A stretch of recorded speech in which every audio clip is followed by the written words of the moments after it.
Ever wonder if your favorite actors could return to the screen even after they're gone? And Hollywood is increasingly grappling with this question, using artificial intelligence to recreate the voices and likenesses of legacy characters. It's like a fascinating and often unsettling technological leap. Uh, um, but where do we draw the line between honoring an artist's work and not digitally resurrecting them? Like, and the use of AI is not just about nostalgia. Studios often cite franchise continuity as a key driver. But as the technology improves, legal and ethical questions loom large. Who owns a voice? What rights do actors or their estates have when their likeness is digitally replicated? And let's look at some recent examples. All right, so in The Mandalorian, Mark Hamill returned as Luke Skywalker, but not as you remember him.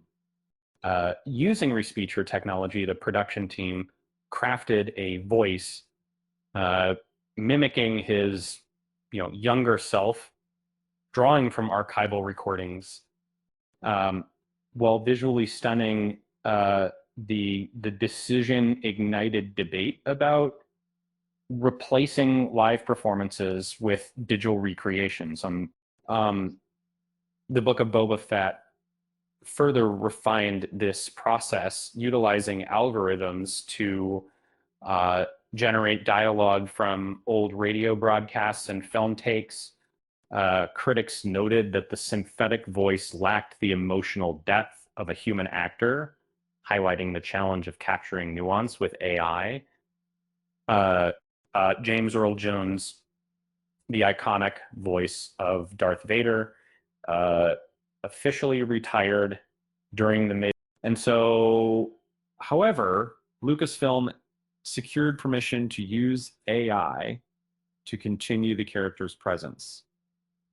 And this move, while supported by the actor's family, raised questions about the future of voice acting and digital ownership. And sometimes, AI offers a compassionate solution that is super decision for my courage by end systems. In Top Gun Maverick, Val Kilmer, battling throat cancer, couldn't deliver dialogue naturally. And semantic technology created an AI model that spoke in his distinctive style, allowing him to have a meaningful role. Alien Romulus featured a synthetic character, Rook, recreating the late Ian Holm, and while the estate granted permission, the digital resurrection drew criticism, sparking discomfort among viewers. It's a reminder that even with consent, the line between tribute and exploitation can be blurry.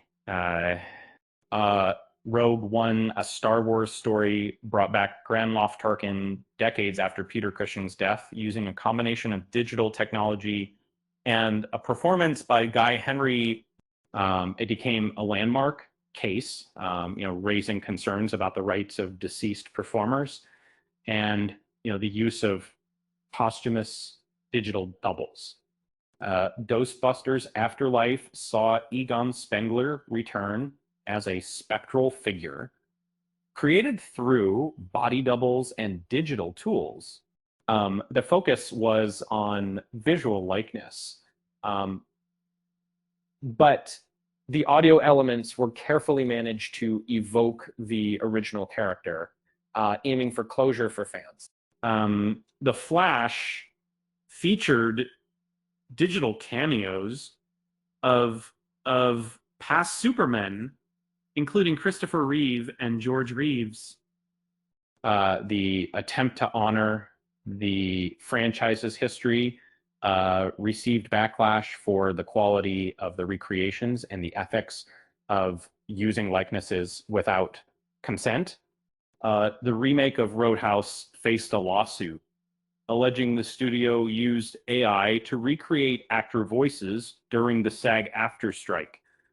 The case highlighted the growing legal battles surrounding artificial intelligence and actor protections.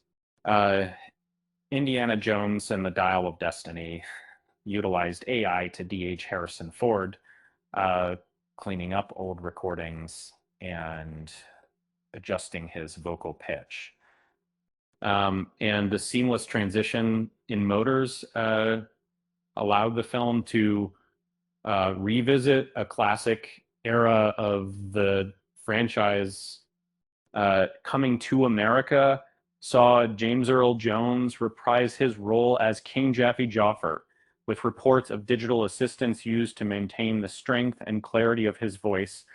The documentary The Andy Warhol Diaries used AI to recreate Warhol's voice, allowing him to read his own journals. While creators argued it allowed Warhol to tell his own story, critics questioned the ethics of synthesizing a deceased person's voice.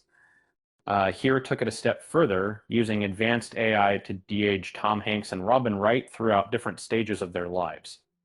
The ambitious project aimed to tell a multi-generational story without needing multiple actors.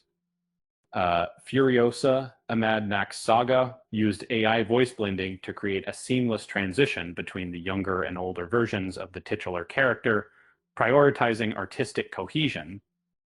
Star Wars The Rise of Skywalker faced the challenge of completing Carrie Fisher's story after her passing, using unreleased footage and digital tools. The attempt to honor the actress sparked debate about the boundaries of digital recreation. So what do you think? Is this a respectful tribute to legendary performers or a step too far? The line is becoming increasingly blurred and the conversation is only just beginning. With that said, thanks for watching, and until next time.